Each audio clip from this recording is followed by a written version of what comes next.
The U.S. is on track for positive GDP growth in the second quarter, and the labor market continues to add jobs. But that doesn't mean that all is well in the economy. In today's video, we're going to look at some of the troubling trends that we don't always hear about in the mainstream media and how they represent a threat to future economic growth. Let's get into it. In my last video on the U.S. economy, I highlighted the positive trends we're seeing in overall GDP and non-farm payroll employment and how a recession is not imminent at this time. One of the most common comments I get on these types of videos is that you can't just look at GDP to assess economic health and that we're already in a recession. Depending on your perspective, there's some truth to that. So, why do so many people look at GDP? Does GDP represent the economy? GDP, or gross domestic product, is the sum total of all the goods and services produced in the U.S. in a given point in time. If you define the economy as the use of resources to produce goods and services, then GDP is a pretty good measure. This is why I and many other economists look at it so frequently as a way to assess the health of the U.S. economy at a given point in time. But as many people point out, it doesn't tell the whole story.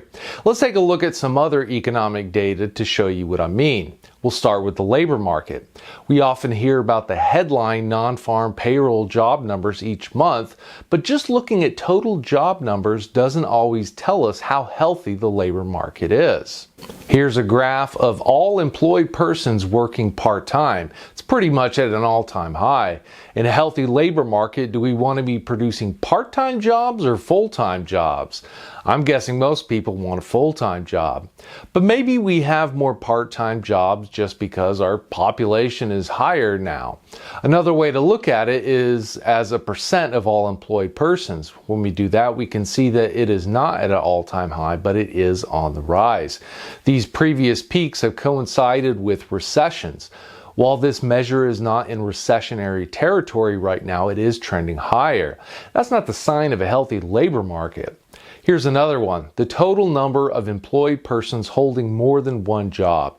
It is pretty much at an all-time high as well, but let's look at it as a percent of total employed persons. From this perspective, it's not at an all-time high, but it's at the highest it's been since March 2009. Again, not a sign of a healthy labor market.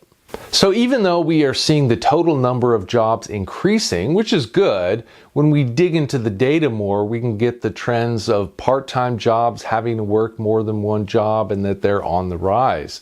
Now, how about those GDP numbers? If the top level number is growing, that's good, right? Yes, but again, we can dig into the data more and see some troubling trends. Take the American consumer, for example. Consumer spending makes up roughly 2/3 of GDP. Overall consumer spending is growing, but that figure alone doesn't tell the whole story. A report published by the Wall Street Journal in February found that the top 10% of income earners make up 49.7% of all spending, a record for this data going back to 1989. A recent study by Bankrate was reported to have found that 60% of Americans in 2025 don't have enough savings to cover a $1,000 emergency expense. Total consumer debt is more than $1 trillion and heading higher. Some of this can be attributed to population growth and more people taking on debt as they come of age, but people are also having a harder time managing that debt. Over the last few years, credit card delinquencies have been on the rise. While they have ticked down some in the last few months, it still remains elevated, higher than it was before the pandemic. I could bring in a lot more data points to support what I'm trying to say here. While I and many others mainly report about the top-level statistics for things like GDP and job growth, those statistics don't tell you the whole story. A lot of people are struggling to get by, and the economy is not working for everyone. This is a fact. So, are we in a recession or not? Well, it depends on how you define a recession. The National Bureau of Economic Research, or NBER, is considered the official arbiter of declaring whether or not we are in a recession. They define it as a significant decline in economic activity that is spread across the economy and lasts more than a few months. If all of the top-level numbers are growing, like GDP and job growth, then they don't consider us in a recession.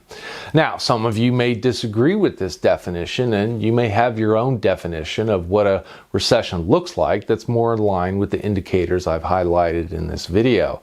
Whether we are in a recession or not, here's what the totality of the data is showing us.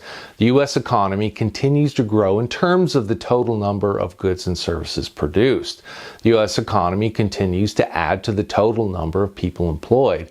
But as we've seen, that growth is not felt equally by everyone. The number of people working part-time is on the rise. The number of people working more than one job is on the rise. Wealthy Americans are making up an increasing percent of total consumer spending, and the average American can't afford an emergency expense and is falling behind on debt payments. These are all true. When I make a video on the economy and look mostly at the headline numbers and make a video thumbnail declaring no recession, I don't mean to be dismissive of those that are having a hard time. I try to report the data as I see it, and I hope that today's video has helped to show the other side of the economy that is not always talked about. If you liked today's video, don't forget to do all the YouTube stuff. Like, comment, subscribe, and hit that notification bell down below. Thanks for stopping by. I'll see you in the next video.